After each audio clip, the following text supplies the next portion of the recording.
Assalamualaikum warahmatullahi wabarakatuh. Salam sejahtera dan selamat tengah hari. Terima kasih di atas kehadiran saudara-saudara yang menunjukkan saudara-saudara mahukan perubahan. Betul? Betul. Tahu dulu. Hidup, hidup, hidup, hidup, hidup rakyat, hidup rakyat, hidup, hidup, hidup, hidup, hidup rakyat, hidup rakyat.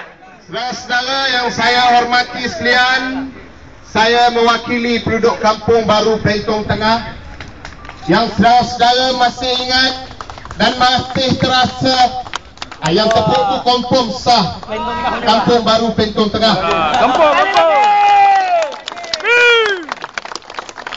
Genap hari ini usia dan kampung mereka diusir keluar 4 tahun 3 hari saudara-saudara. Dan sampai sekarang mereka telah dipindahkan di Kampung Ulu Tiram, Kampung Bukit Dagang, yang saya dipahamkan sampai sekarang mereka hidup berlimpah walaupun negara dah merdeka 53 tahun.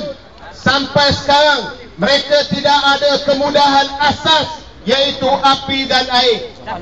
Lebih baik lagi orang asal ada kemudahan asas. Saudara-saudara yang saya hormati sekalian, inilah yang kita anggap sebagai pengkhianat kepada orang Melayu. Walaupun mereka ada kuasa, tapi sayangnya mereka tidak pernah menggunakan kuasa itu untuk membela nasib-nasib peneroka bandar. Siapa tu? Aku tak sebut, dia yang sebut. Saudara-saudara yang saya hormati sekalian, Mampus Abno. hari ini kebangkitan Kampung Baru Pentong Tengah, walaupun mereka menangis keluarkan air mata, tetapi masih lagi pemimpin-pemimpin yang mungkin janji, pemimpin-pemimpin yang bohong, pemimpin-pemimpin yang cakap auta, itu cakap bahan. Saudara yang saya hormati sekalian, akhir ucapan saya nak sebut, orang Kampung Baru Pentong Tengah tidak akan lupa peristiwa ini. Betul? Kau ramai juga Kampung Pentong. Ramai. Terima kasih di atas kehadiran saudara-saudara, di atas sokongan ini yang menunjukkan kebangkitan rakyat.